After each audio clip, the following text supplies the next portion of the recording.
Hi everybody, today I'm joined with Stephen Harrod, who's worked with Smithers for 18 years. He is a fibre-based and corrugated expert in the market. He writes 4 to 5 reports for us a year and works with us on our custom consultancy projects. So hi Stephen, how are you doing? Hi, good morning, Eve. Yeah, doing well. Interesting Glad to subject hear that it. we've got this time. Absolutely, fibre-based food service packaging. So what are the important parts or the interesting parts of this topic?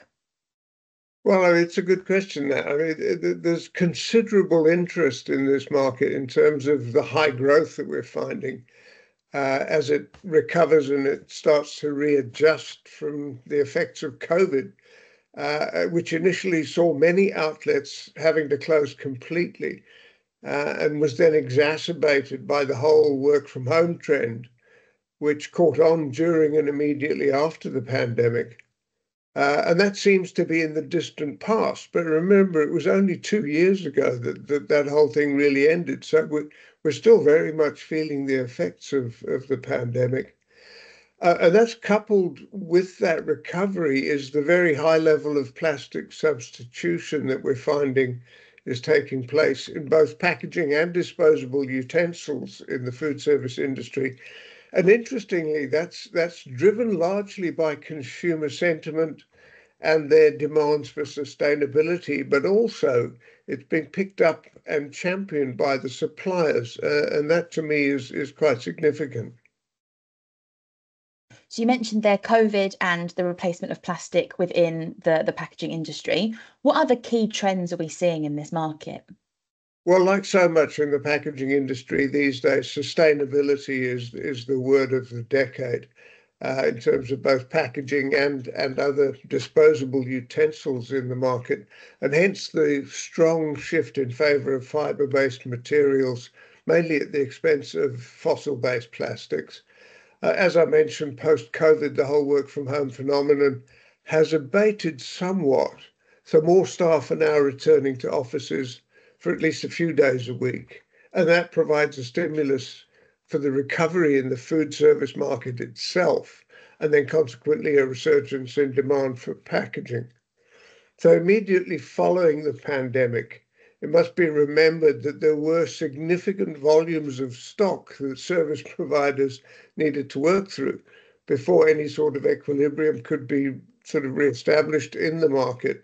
So this has delayed the recovery to quote unquote normal consumption levels somewhat. It's also been interesting. We've seen some false starts with some of the major players trying to regain their market post-COVID, and people like Costa and Pret instituting and then shutting down things like subscription services and various online app-driven promotions, some of which were sadly were somewhat abused by consumers in some instances.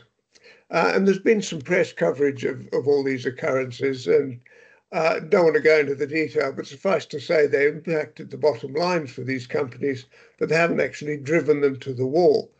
But there was an obvious consequence for packaging demand during the life of these exercises.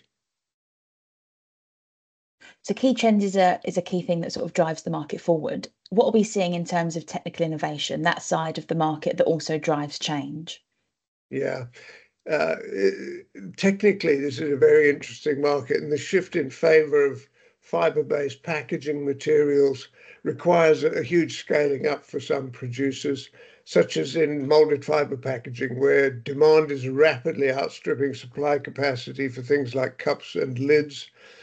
Having said that, new capacity is being installed as we speak.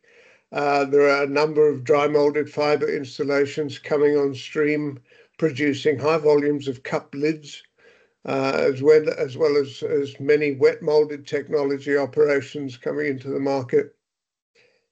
The molded fiber market itself is undergoing significant changes, not least of which is what I would term as the polarization of the market, where we're seeing a much clearer distinction emerging between the traditional wet molded type 1 and 2 technologies for items like cup holders. Uh, they're fairly unsophisticated items. And then there's the more elaborate type 3 and 4 technologies, which are used to produce higher quality finishes on items like clamshells and bowls, plates, cups, things like that. This is demonstrated even further by the evolution of dry molded and dry formed products, such as cup lids, cutlery, shallow drawn plates, trays, things like that. And this technology is developing at speed, and frankly, it could prove to be a game changer over the medium term. But capacity still needs to be established first. And alternative technologies are developing in parallel at the same time. So there's a lot of interest and a lot of development happening in that whole molded fiber arena. And it's the shortage of molded fiber capacity in general that prevents quick wholesale changes from plastic to molded fiber in some markets.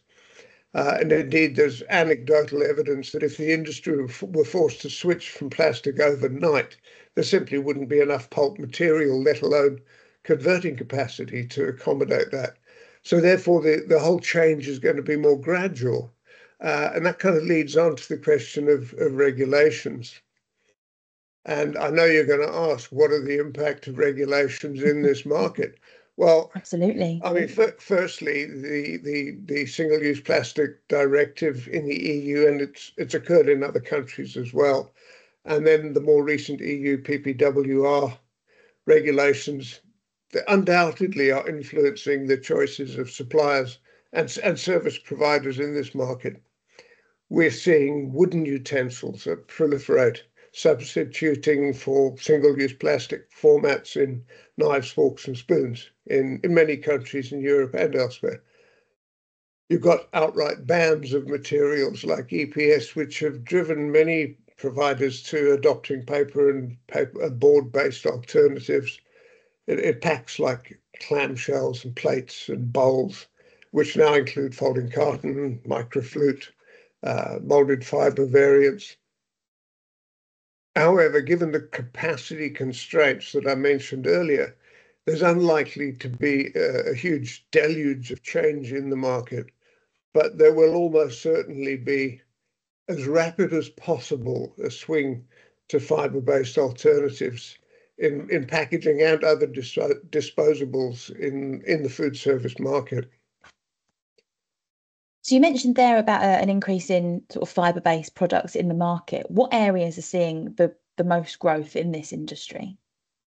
Yeah, it's an interesting one. I mean, we'd expect to see the highest year-on-year percentage growth rates in areas like molded fiber packaging and paper and board-based variants, but they're coming from a relatively low base in a market that's been dominated by various forms of plastic for years now.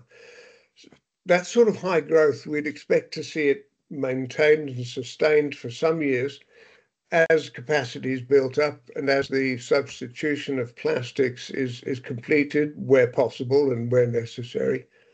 And it's going to encompass most of the single-use plastic products that we find in the market, from plates, cups, clamshells, right through to lids, cutlery, straws. It's all happening. It's all shifting into a fiber-based product. I suppose the other side of that coin is, are there any parts of this market that are specifically struggling? Well, clearly the plastic side of the market's taking a beating from the paper and fiber-based substitutes that are being employed. That's likely to continue over the medium term. So I see it very much as a shift from plastic, from fossil-based, let's be specific, fossil-based plastic to fiber-based materials, generally speaking. Of course, there's also opportunity for non-fossil-based plastics, bioplastics and the like, recycled plastics, of course, as well. But largely, it's a trend in favor of fiber-based at the expense of plastic. That's great, Stephen. Thanks ever so much for that. There's some really great insight into our new report that we've got coming out later this year, the future of fibre-based food service packaging to 2029. Thank you ever so much for your time. It's been great to chat with you, Stephen. Not at all. Been a pleasure.